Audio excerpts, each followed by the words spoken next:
प्रशांत महासागर के बिल्कुल बीचों बीच बसा एक बेहद एकांत द्वीप, एक ऐसी जगह जहां इतिहास की कुछ सबसे महान और रहस्यमयी इंजीनियरिंग पहेलियां आज भी खामोशी से खड़ी हैं। आज के इस दिलचस्प विश्लेषण में हम वैज्ञानिक शोध और आंकड़ों के आधार पर ईस्टर द्वीप के उन अनसुलझे रहस्यों की गहराई में उतरने वाले हैं, जिन्होंने सदियों से दुनिया भर के बड़े-बड़े विशेषज्ञों का दिमाग चकरा रखा है। ये एक ऐसी कहानी है जो प्राचीन इंसानी क्षमता के बारे में हमारी सारी धारणाओं को पूरी तरह से बदल कर रख देती है। तो चलिए बिना किसी देरी के शुरू करते हैं। सबसे पहला और सबसे बड़ा सवाल जो दिमाग में आता है वो ये है कि आखिर प्राचीन इंसानों ने बिना क्रेन, बिना ट्रकों या किसी भी आधुनिक मशीन के इन 80 टन के पत्थर के दिग्गजों को एक पूरे द्वीप पर पहुंचाया कैसे?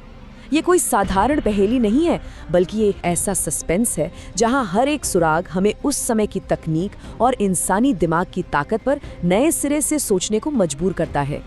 आइए बढ़ते हैं अपने पहले भाग की ओर, रापा नुई का रहस्य और इसकी एकांत दुनिया। प्रशांत महासागर के बीच मौजूद चिली का यह द्वीप दुनिया के सबसे अलग-थलग हिस्सों में से एक है। दिलचस्प बात यह है कि 1722 में जब यूरोपीय खोजकर्ताओं ने पहली बार इस द्वीप पर कदम रखा तो संयोग से उस दिन ईस्टर का त्योहार था। बस फिर क्या था, बाहरी दुनिया के लिए इसका नाम पड़ गया ईस्टर आइलैंड। अब आते हैं दूसरे भाग पर, विशाल मोई मूर्तियां जिन्हें पैतृक रक्षक माना जाता था। पूरे द्वीप पर ऐसी 1000 से भी ज्यादा मूर्तियां बिखरी पड़ी हैं। डेटा बताता है कि इन्हें ज्वालामुखी की चट्टानों को बड़ी बारीकी से तराशकर बनाया गया था। दरअसल रापा नुई के स्थानीय लोगों का ये अटूट विश्वास था कि इन पत्थरों में उनके पूर्वजों की आत्माएं बसती हैं। उनका मानना था कि ये मूर्तियां उनके गांव की रक्षा करेंगी और उन्हें एक तरह की अलौकिक शक्ति देंगी। तो ये उनके लिए महज पत्थर के टुकड़े नहीं थे, बल्कि उनकी पूरी सभ्यता का एक बेहद अहम और जीता जागता हिस्सा थे। अब यहाँ जो बात सच में हैरान करने वाली है वो है इनका अविश्वसनीय पैमाना। ध्यान दीजिए, हम यहाँ किसी छोटी मोटी कलाकृति की बात नहीं कर रहे हैं। इनमें से कई मूर्तियाँ 10 मीटर यानी लगभग 30 फीट तक ऊंची हैं और कुछ का वजन तो 80 टन तक पहुँच जाता है। जरा सोचिए, आज की आधुनिक मशीनों के पसीने छूट जाए इन्हें उठाने में, तो हजारों साल पहले केवल सीमित संसाधनों और इंसानी हाथों के बल पर इन्हें कैसे संभाला गया होगा? ये कल्पना करना भी अपने आप में बेहद रोमांचक है। लेकिन रुकिए, इस रहस्य में एक बहुत बड़ा और हैरान कर देने वाला ट्विस्ट भी है। इन मूर्तियों को देखकर अक्सर यही लगता है ना कि ये केवल विशालकाय सिर हैं जो जमीन के ऊपर रखे गए हैं। दुनिया भर में इनकी यही छवि सबसे ज्यादा मशहूर है। लेकिन क्या हमें पता है कि इन शांत चेहरों के ठीक नीचे एक बहुत ही गहरा राज दबा हुआ है? पुरातत्वविदों की एक खोज ने पूरी दुनिया को हैरत में डाल दिया जब ये पता चला कि मोई मूर्तियों के विशालकाय पूरे शरीर असल में जमीन के काफी नीचे दबे हुए हैं। हुआ ये था कि समय के साथ खिसकती मिट्टी ने इनके धड़ को पूरी तरह से ढक लिया था। खुदाई करने पर साफ हो गया कि ये मूर्तियां पूरी तरह से साबुत हैं और इनके धड़ पर तो बहुत ही बारीक और जटिल नक्काशी की गई है। इस शानदार खोज ने ये साबित कर दिया कि इन मूर्तियों को बनाने में जितना समय और मेहनत लगी थी वो हमारे पहले के अनुमानों से कहीं ज्यादा थी। तो आखिर इन्हें बनाया कैसे गया था? वैज्ञानिक डेटा के मुताबिक लगभग 95% मोई मूर्तियां रानो राराकू नाम की ज्वालामुखी खदान में ही बनाई गई थीं, और वो भी केवल साधारण पत्थर के औजारों का उपयोग करके। क्योंकि यहाँ की चट्टानें थोड़ी नरम थीं, इसलिए बिना किसी लोहे के औजार के इन्हें तराशना मुमकिन हो पाया। दिलचस्प बात यह है कि आज भी उस खदान में कई अधूरी मूर्तियां वैसी ही पड़ी हुई हैं, मानो कोई अपना काम अचानक बीच में ही छोड़कर चला गया हो। यह किसी जमे हुए क्राइम सीन जैसा लगता है, जहाँ सारे सुराग तो मौजूद हैं, लेकिन काम करने वाले पूरी तरह से गायब हैं। यहाँ से शुरू होता है हमारा तीसरा भाग, चलती फिरती मूर्तियों का सिद्धांत और परिवहन की इस पहेली को सुलझाना। अब सबसे बड़ा सवाल ये था कि खदान से कई किलोमीटर दूर इन भारी मूर्तियों को ले कैसे जाया गया। शुरुआत में वैज्ञानिकों ने सोचा कि शायद इन्हें लकड़ी के लट्ठों पर लिटाकर घसीटा गया होगा, लेकिन इस थ्योरी में एक बहुत बड़ी खामी थी। इतनी भारी मूर्तियों को खींचने के लिए तो हजारों पेड़ों की जरूरत पड़ती और इस द्वीप पर इतने बड़े पैमाने पर घने जंगलों के होने के सबूत कभी मिले ही नहीं। और ठीक यहीं पर एक पुरानी स्थानीय कहानी सामने आती है, जिसे लंबे समय तक लोग महज एक मनगढ़ंत किस्सा मानकर टाल देते थे। रापा नुई की पीढ़ियों का हमेशा से यही कहना था कि मूर्तियां खुद चलकर गई थीं। बाहरी दुनिया के लिए इस बात पर यकीन करना बिल्कुल नामुमकिन था। लेकिन जैसा कि हम आगे देखेंगे, इस तथाकथित मिथक के अंदर ही इस पूरे रहस्य का बिल्कुल सटीक और शाब्दिक उत्तर छिपा हुआ था।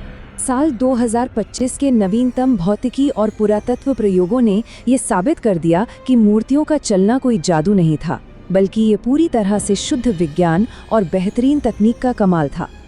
शोधकर्ताओं ने ध्यान दिया कि मूर्तियों का निचला हिस्सा थोड़ा घुमावदार था, तो तकनीक कुछ ऐसी थी। चरण 1, उन्हें सीधा खड़ा रखा गया। चरण 2, उनके किनारों पर मोटी रस्सियां बांधी गईं, और अंत में चरण 3, लोगों के समूहों ने उन्हें एक भारी चलते हुए फ्रिज की तरह अगल-बगल झुकाकर आगे बढ़ाया। प्रयोगों ने साफ कर दिया कि इस अनोखे तरीके से केवल 15 से 20 लोग मिलकर एक पूरी विशालकाय मूर्ति को सफलतापूर्वक आगे बढ़ा सकते थे।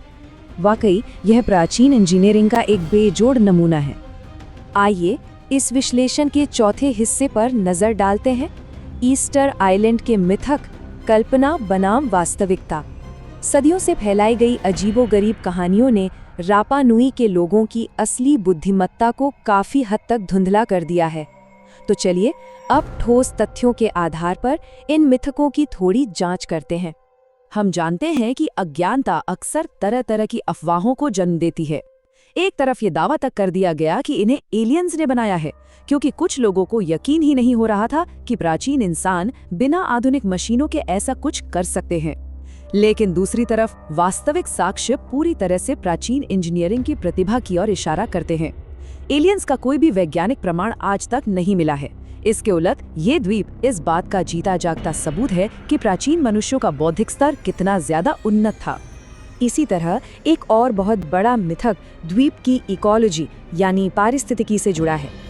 लंबे समय तक मेन स्ट्रीम विज्ञान भी यही मानता रहा कि मूर्तियों को ढोने के लालच में द्वीपवासियों ने अपने ही जंगलों को पूरी तरह से काट कर नष्ट कर दिया, जो कि एक आत्मघाती कदम था। लेकिन आधुनिक शोध इस बात को पूरी तरह से नकारते हैं। नए अध्ययन बताते हैं कि उनका पतन पूर्ण वनों की कटाई का नतीजा बिल्कुल नहीं था, बल्कि यह एक बेहद जटिल प्रणालीगत पतन था, जिसमें कई अन्य बाहरी कारक शामिल थे। आधुनिक अध्ययनों से इस पतन के असली कारण बिल्कुल साफ हो जाते हैं, जिनमें जलवायु परिवर्तन, बाहर से आई नई बीमारियां और विदेशी उपनिवेशीकरण मुख्य रूप से शामिल हैं। इसका सीधा सा मतलब ये है कि ये सभ्यता अपनी ही गलती से पर्यावरण को नष्ट करने वाले लोगों की नहीं थी, बल्कि वे एक बहुत ही उन्नत और कुशल समाज का हिस्सा थे, जो अंततः उन बाहरी और पर्यावरणीय दबावों का शिकार हो गए जिन पर उनका अपना कोई नियंत्रण नहीं था। और अब हमारे इस विश्लेषण का अंतिम और 5वां भाग, आधुनिक खतरे और इतिहास को संरक्षित करने की दौड़। प्राचीन रहस्यों से बाहर निकलकर अगर हम आज की बात करें, तो ये द्वीप और इसकी ऐतिहासिक मूर्तियां इस वक्त एक बहुत ही वास्तविक संकट का सामना कर रही हैं, जिसे किसी भी कीमत पर नजरअंदाज नहीं किया जा सकता। सबसे महत्वपूर्ण और चिंताजनक बात यह है कि जलवायु परिवर्तन और गंभीर समुद्री तूफानों की वजह से ये मोए मूर्तियां वर्तमान में बहुत तेजी से नष्ट हो रही हैं। क्योंकि ये विशेष ज्वालामुखीय पत्थर काफ़ी नरम होते हैं, इसलिए आधुनिक मौसम की यह मार इन पर बहुत भारी पड़ रही है।